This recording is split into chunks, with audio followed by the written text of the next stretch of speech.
Sementara itu berkobar-kobar hati Saulus untuk mengancam dan membunuh murid-murid Tuhan.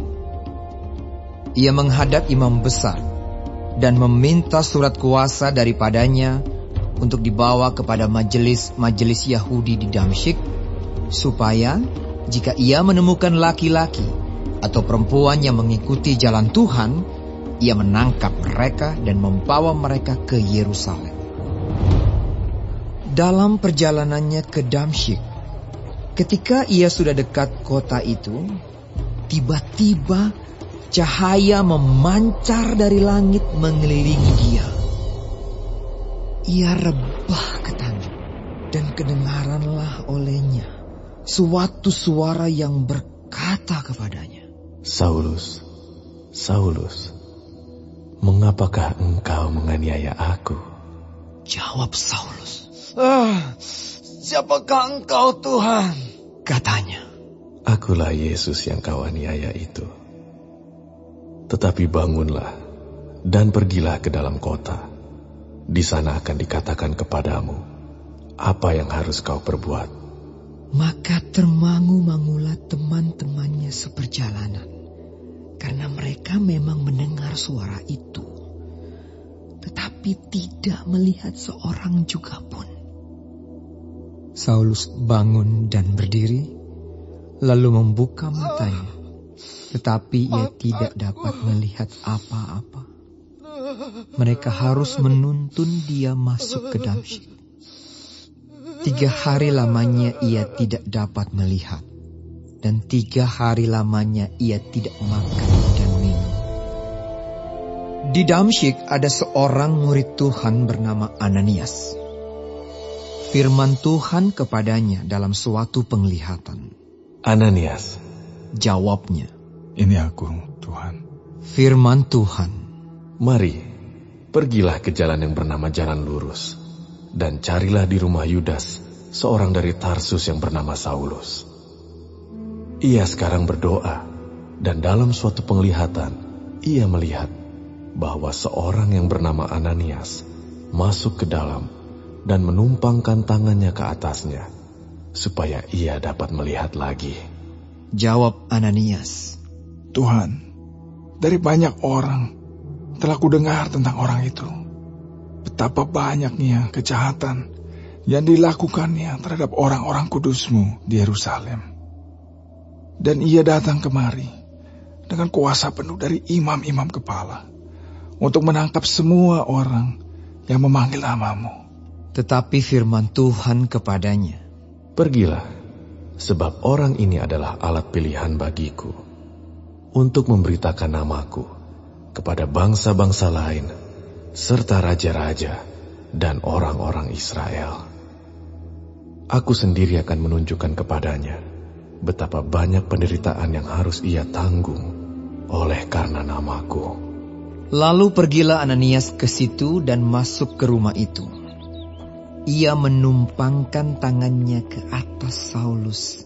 Katanya, Saulus, saudaraku, Tuhan Yesus yang telah menampakkan diri kepadamu di jalan yang kau lalui, telah menyuruh aku kepadamu, supaya engkau dapat melihat lagi dan penuh dengan Roh Kudus.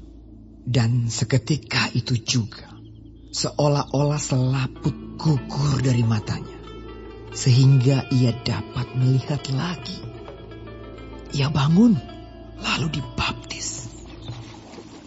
Dan setelah ia makan, pulihlah kekuatannya.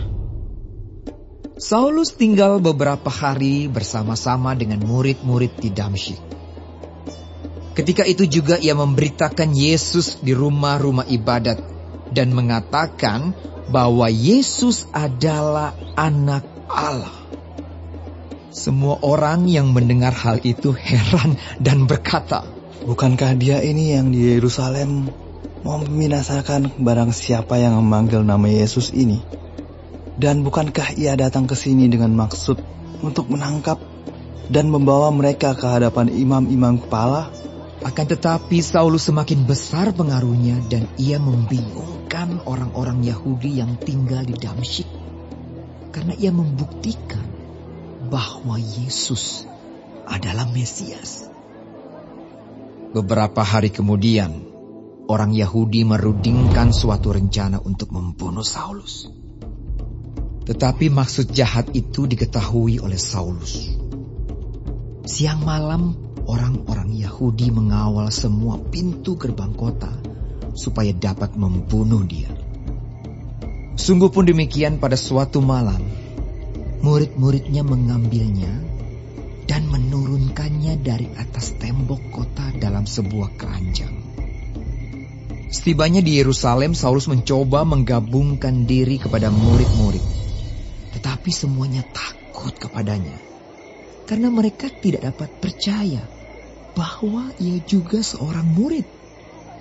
Tetapi Barnabas menerima dia dan membawanya kepada rasul-rasul dan menceritakan kepada mereka bagaimana Saulus melihat Tuhan di tengah jalan dan bahwa Tuhan berbicara dengan dia, dan bagaimana keberaniannya mengajar di Damsyik dalam nama Yesus.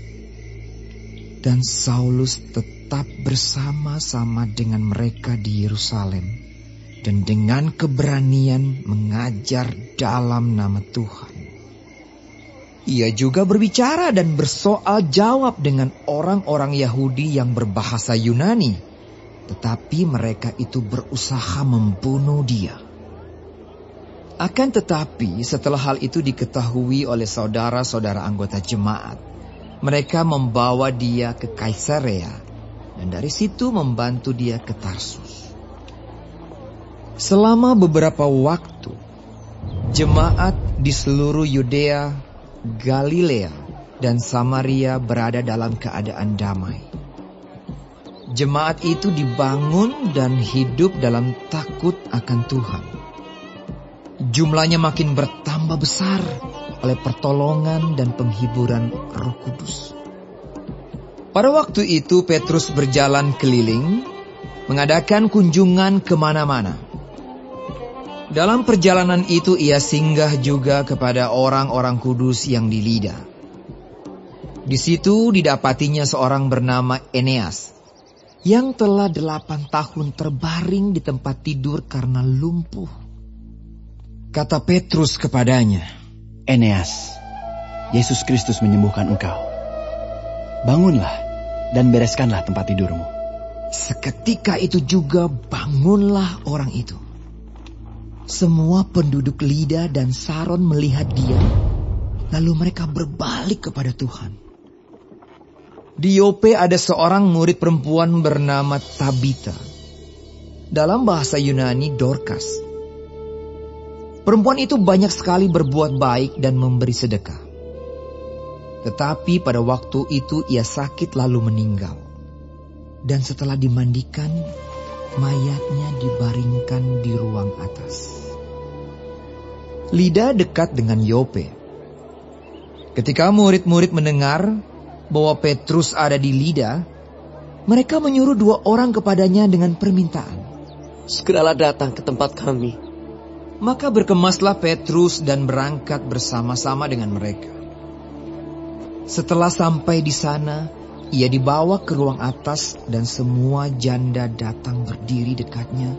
Dan sambil menangis, mereka menunjukkan kepadanya semua baju dan pakaian yang dibuat Dorcas waktu ia masih hidup. Tetapi Petrus menyuruh mereka semua keluar. Lalu ia berlutut dan berdoa. Kemudian ia berpaling ke mayat itu dan berkata, Tabita, bangkitlah.